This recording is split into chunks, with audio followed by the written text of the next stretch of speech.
Babes, you've gotta wake up. The platonic form of Trailblazer and Traveler is here. Yeah, so I found this whole hero within entity introduced during Finun's story a rather interesting and abstract plot device. Even Lygus is confused about the exact nature of it and why it resonated so much with Trailblazer. So today, I want to dive a bit deeper into just what the hero within represents, and why I think this particular plot threadline is related to Stellarons. The database entry on the hero within describes it as a heroic figure born from the imaginations of Finun and Cyrene, and Lygus believes that it is a sign of the two approaching the intelligence singularity. It is a manifestation of their desire to become a real-life person, and their determination to reach that goal. The admin's note states, "The image's resemblance to the Trailblazer is striking. This is a questionable matter, for it is not a natural result of the experiment. The exact cause remains unknown." I'm not sure exactly what is meant by intelligence singularity here. However, based on the surrounding context describing Cyrene and Finun's desire to be more than data in a simulation, I have been assuming it's the point at which an entity within the simulation reaches that desire. There is this whole concept called the technology singularity, which refers to the point where machinery surpasses human intelligence. However, maybe in reference to the new spores within the scepter, we are looking at the point at which a signal becomes human, the point at which a new spore truly sprouts. I personally think this might be the result of a Stellaron resonating with Finun and Cyrene's wish. Why am I on about Stellarons? These things have barely even been a plot device since we arrived on Amphoreus. Is there even a Stellaron involved in this plotline besides Trailblazer themselves? I, for one, think there is. The Stellarons have been the driving force of the plotline in one way or another since the start of the game. Even when it's not front and center like the Stellaron we dealt with on Eurilo 6, there has been one everywhere we traveled so far. So I think it would be weird if there wasn't one on Amphoreus at all. Plus, the Fragmentum is present here, and the Fragmentum is a result of Stellarons. I believe there may have been a nod to the potential Stellaron during the scene where Cypher originally overheard the conversation about the Dawn device's temporary lifespan. Because if you remember, she was only there to steal something called a Gem of All Worlds. Now, Stellarons are typically regarded as a negative entity, and are referred to as a Cancer of All Worlds, while the database also refers to them as resplendent and mesmerizing gems. So you can kind of combine these descriptions together to get a Gem of All Worlds. This gem was supposedly peeled off of the Dawn device, which definitely seems to be associated with the Path of Destruction. Furthermore, a lot of information is still redacted within the Scepter logs, and although some of that is related to March 7th and Cyrene, I'm still getting secret Stellaron vibes. It may be behind the mysterious firewall mentioned by Screwlum, and what is keeping Amphoreus hidden. We know that the Stellarons have a tendency to respond to wishes, so it would make a lot of sense if the hero within were the result of a Stellaron resonating with Finun and Cyrene's desire to become real humans. It would also explain this staggering resemblance to Trailblazer. The Ravager Iron Tomb is set to hatch into existence upon the completion of the Amphoreus experiment, and he plans to use the experimental data to launch the ultimate anti-organic equation that he has spent all of these cycles training.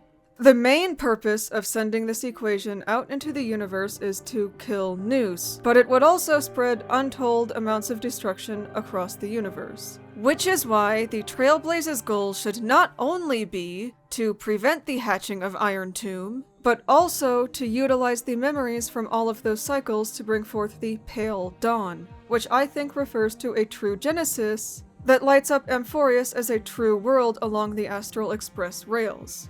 This is why the allegory of the cave is such a huge theme on Amphoreus, from the name of the OST to being directly referenced by Lygus in the Myriad Celestia trailer. We are trying to ascend from the false reality into the light. And if you don't believe me about making the world real, just let me tell you about the Sword of Narzissenkreuz. I already talked extensively about this Genshin Impact questline and its relevance to Amphoreus in another Star Rail video, where I tried to prove Anaxa wants to become a dragon. And now it's time to yap about that relevance even more. Because you see, in the questline, the sword starts out as just a wooden toy blade, but after we assemble the 4 different pieces of the soul, which together constitute the power of reason, and imbue them into the wooden sword, it becomes a real blade. However, the power of reason isn't just in the blade, it is Traveler's own innate power as well. Traveler is a human-shaped sword of reason. We can assume Trailblazer has this power as well, because these MCs are just different flavors of the same type of entity. When Lygus first brings us to Finon's memories, one of the first things we hear about is the wooden sword he used to play with. How he would pretend it was made of iron and that he is the hero slaying the evil giant. Then, at the end of the quest, Trailblazer literally steps into the role of Finon's hero within. Yeah, this is literally just the Sword of Narzissenkreuz all over again. Like, this is the same picture. They're the same picture. So yeah, we are trying to make the Scepter world into a real world. Just like the Blade, just like the hero within. But how do you make a simulation inside of an astral computer into a true world? Again, we know Stellarons tend to respond to wishes. In their desire to grant these wishes, they are capable of many bizarre things. We also know that there is a legion of wing weavers who may be attempting to revive their homeworld of Muldrassil using a Stellaron. On the Lafu, the Stellaron brought the ambrosial arbor back to life.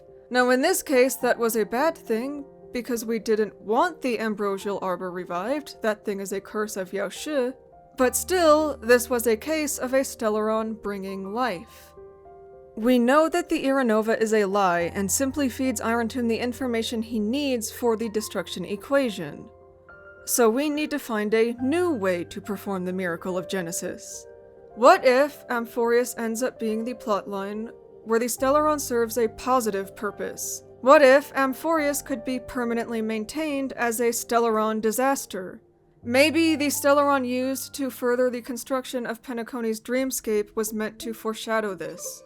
The rift leaking Memoria into the world was caused by Mythos, but the dreamscape was also influenced by a Stellaron disaster. If we think about the Stellarons as a type of seed of destruction that perhaps has the potential to do the opposite, should we learn to understand them better, maybe there's a way we could use a Stellaron to plant a tree of memory to act as Amphoreus' core, the same way the World Tree Irminsul does for Tevat and Genshin Impact. This isn't some thought I've had out of the blue either.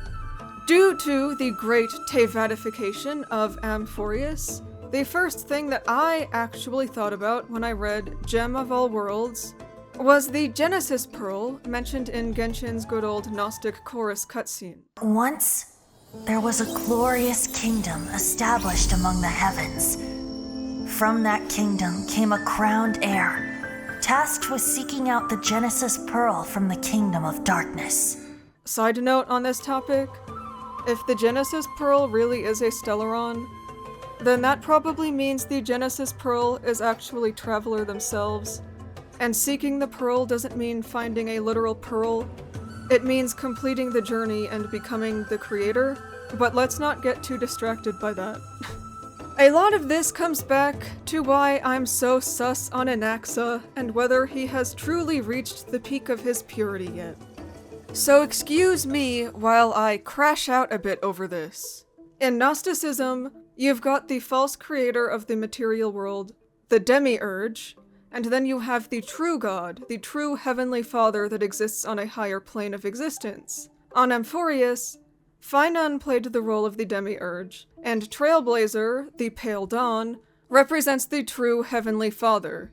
However, doesn't Anaxa kind of talk like he wants to be the true heavenly father? いいえ、その逆です。もし仮説が正しければ、私が神の座につき、あなたたちが築いたこの不条理な世界を作り直すことができるんですよ。私、アナクサゴラスは新たな世界の神となる。私は確たる学説をもって凡人の思想が神の偉業を成し遂げるに足ることを人々に証明してみせましょう。この人ってもしかしてちょっとあれじゃないか。いや、僕もたまに英雄になることを妄想したりするけど、この人にはかなわないというか、だって自分がタイタンになるだなんて。No, Finan, he's obviously fantasizing about becoming a dragon. Get it right! Anyway, while Anaxa acknowledges Finan's nature as a hero and his own place as a sacrifice, he still insists on his place as a god in the New World, despite being an atheist. Remember, the Titans in the Eons, they're all just nonsense. It is my belief that, in the Hoyoverse, the purest beings are actually dragons. Therefore, he doesn't want to be a god, he wants to be a dragon. And that's how I made sense of this. Reason is the power that turned the blade of Narzissenkreuz into a real sword. It's the Traveler's power, and Anaxa is also supposed to be an embodiment of reason. His idle animation also kind of reminds me of the Stellaron from the game's opening scene. Plus, if we are going to be planting a new world tree from a Stellaron, it's literally in Anaxa's ultimate animation. Although, as I mentioned before, Stellarons tend to respond to wishes, and Anaxa hates wishes. Maybe there's a more sciencey way to go about it. Anaxa also doesn't resonate with Trailblazer or Traveler or this hero within figure. No, he makes fun of people who want to be heroes. 僕？理想というほどではないけど、唯一やりたいことがあるとすれば、周りの大切な人たちを守ることかな。なるほど。あなたは英雄になりたいと。くだらないにも程がありますね。次。英雄なんて一言も。He aligns more with wisdom, like the dragons, like the true creator of the world of Tevat Nibelung. It's like he's determined to wield the power of Logos to reshape the world and become the true creator. However, as an inside variable, as a signal from within the scepter itself, Anaxa would be like Genshin's Rene, who was unable to obtain the full extent of the power he sought, because the power is that of an external variable within a closed system. So I don't know how well any of this will go for Anaxa, especially since he's meant to fall back to hardship and corruption. I'm sorry, Anaxagoras, hater of heroes and wishes, but Amphoreus is a hero's saga, and so in order to save this world and to bring forth the Pale Dawn, we may just have to rely on heroes and wishes. This is supposed to be a video about Finan's hero within, and I somehow managed to say Anaxa's name just as many times as Finan's. I just can't help myself, I guess. Like, did this video just devolve into me further proving my theory about Anaxa's desire to be a dragon? Yes. Do I regret it? Not at all. This has become the ultimate brain rot thing for me lately. Let me have it. Well, thank you for watching, and thanks for sticking around all the way to the end of the crash out. If you made it all the way to this point and you enjoyed the video, don't forget to leave a like and comment, as they help these videos find their way through the algorithm. Please consider subscribing if you want more content like this. I've got a Patreon that starts off at $1 per month as well.